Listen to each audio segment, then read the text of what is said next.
Okay, ladies and gentlemen, press conference with new manager Brian Stock and chairman Ian White. In the room, Neil Walton of the Dorset Echo and Lawrence Herdman of the BBC. Take it away, gents, please. If you just start by your name and who you're working for. Lawrence Herdman, BBC Radio Solent. Congratulations, Brian. Welcome to the Bob Lucas Stadium. How pleased are you to be the new manager of Weymouth Football Club? Yeah, I'm delighted. When news sort of come around, obviously, first and foremost, Mark's done a fantastic job here. A good friend of mine.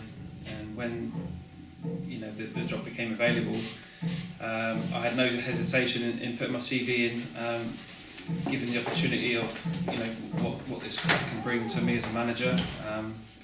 What Mark's left behind. He's put the club in a very fantastic position. And then leading up to the interviews, it's almost I became so much involved in research and looking at current players, that I sort of ended up feeling like I was the manager. So when I got the news, I was delighted. I'm really happy to be here.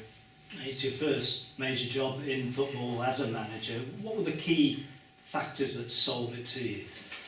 Well, I think first and foremost, when I look at when I retired at Havant and Waterlooville, and I took up the position as a full-time coach in the AFC Bournemouth Academy, right from the get-go, it was always my ambition to become a manager at some point. It's probably come maybe a little bit sooner than expected. With this opportunity, it's a fantastic club. Recent success linking in with AFC Bournemouth, and speaking to the chairman and to the staff, it's a very much of a community club, and something I want to be a part of. You mentioned Mark Molesley.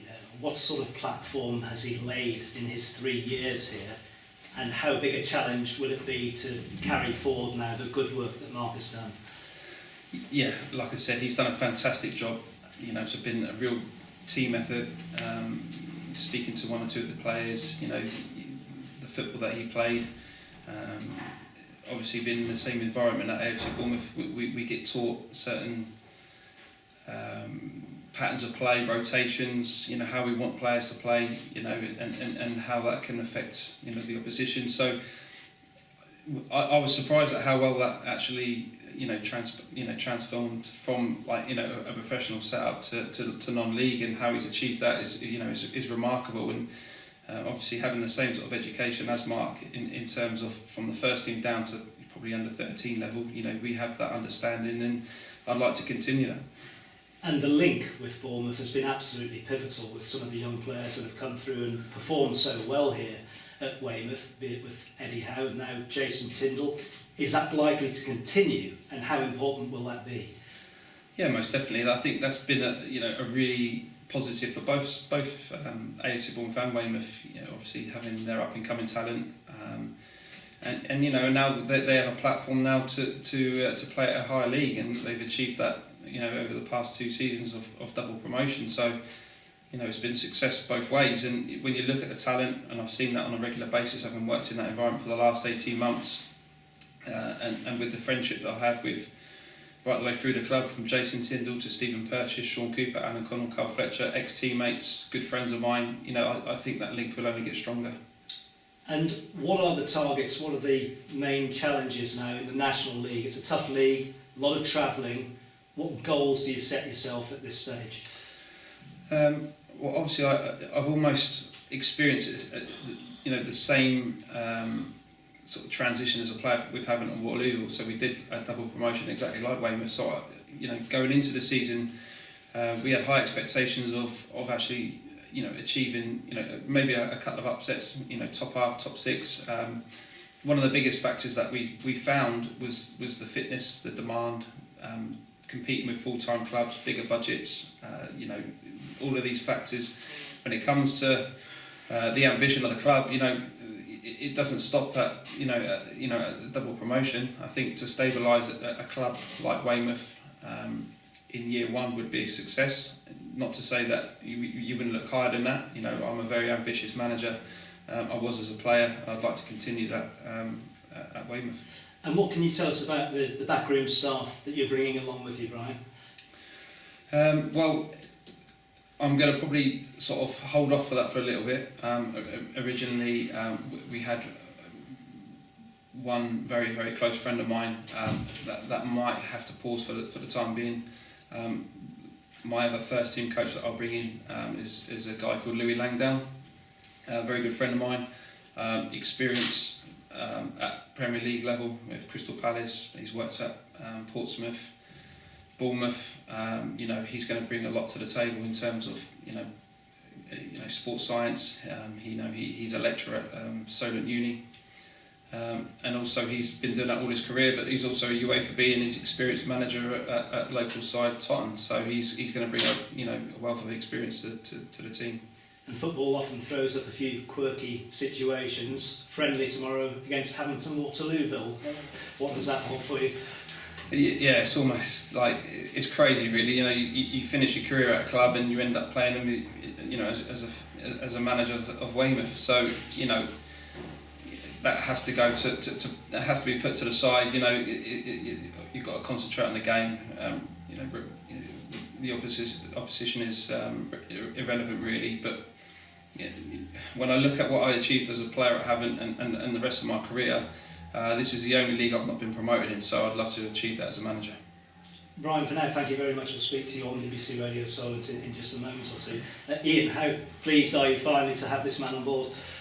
Really pleased. It's been a tough process actually, because we had some very good candidates, but two that we definitely thought were up for it, and Brian definitely came across as, we had to look at the whole thing as the club as a package, because obviously the link we have with Bournemouth was huge and it helped us, there's no doubt about that, to get to where we are now. What were the main boxes that you feel Brian Stock ticked in terms of his suitability for Weymouth? I think the biggest word is probably continuity in what we've achieved so far. I think we clearly felt that we put it out there that I think we came pretty clear quite quickly that we couldn't go down the part-time manager route because of the simple reason that there would just be too much involved with National League. We can't go full-time player-wise at the moment because the club's not quite ready, but Brian just brought everything to us. He just oozed it. It was clear that he was going to bring us. He's here as his own man. I'm not looking at him as being a replacement for Mark Mosley in the sense of what Mark Mosley achieved, but I believe the continuity of what Brian could bring to the club is just tremendous, because it was a huge. The Bournemouth link was huge, and as Brian quite rightly says, it's been good for both clubs, because I think we've created. I think like Mark Travis, for example, I think we mentioned it before, the goalkeeper that's now in the first team, he was with us, with the Bournemouth first team, and he played with us in that first season. And 3 new faces on board already at the Bob Lucas. Are you going to give him scope to bring a few more players in before the season starts? Fixtures out next week, of course. There's still some room in the budget. Brian obviously knows what the squad is. As he says, he's almost been the manager before we even started.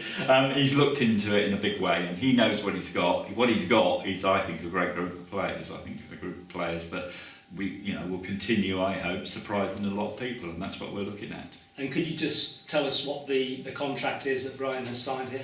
Yeah, he signed a 2-year contract. We've decided that would be the best thing for us to do, that we've gone with a 2-year contract. Got complete confidence in him, and we're looking forward to the challenge ahead.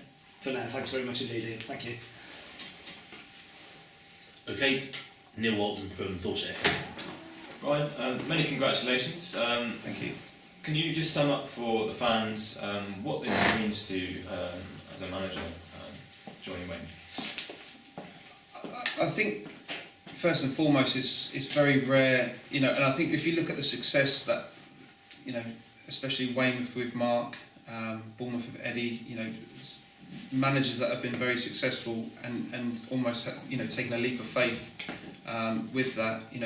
I'd like to think that I would hopefully follow suit with that. I'm confident. I'm very ambitious, and to be able to come into this environment in the league that they are, with the support, the way that the club is. I love the family feel of the club, the amount of volunteers it has. There's a really good feel factor to the club, and I'm excited. I'm really looking forward to the challenge. Mm-hmm. Many fans will be keen to know what's going to happen to Brad Asagbar and Nick Bennett. Have you had a chance to speak to them yet? I'm probably go along the lines of no comment on that. I'd like to maybe you ask Ian on that, and I think it's probably a relative question for him. Okay. And what was it about Weymouth that drew you to the club? Obviously, you mentioned the community feel. What else? Obviously, my ambition as a player was always to try and achieve. I felt like I achieved that as a player. And when I looked at, I could probably carried on playing for maybe 1 or 2 years, but I looked into this sort of type of route and the coaching route, and almost sort of 10 years rather than going year to year on a contract as a player. So that was something I considered. When I went into Bournemouth, we spoke about what my development plan would look like over the course of maybe a 5-year period. I asked them to shorten that down to 2 or 3 years, purely because of the ambition and the fact that I didn't want to think that I was going to be at the club forever, because I want to manage, and this opportunity came along, and I'm very, very grateful to be given the opportunity. Okay, and Weymouth is a club that have proved the doubters wrong over the past few seasons. How tough a job is it, in your opinion, given that some people are already writing Weymouth off for relegation next season? In my interview, I likened it to how we were at Burnley, and as a team, we signed a goalkeeper that got relegated from the Championship in Tom Heaton. We sold our star striker Charlie Austin to QPR, and we had 2 strikers in the team, Danny Eames and Sam Vokes, who were untested at that league.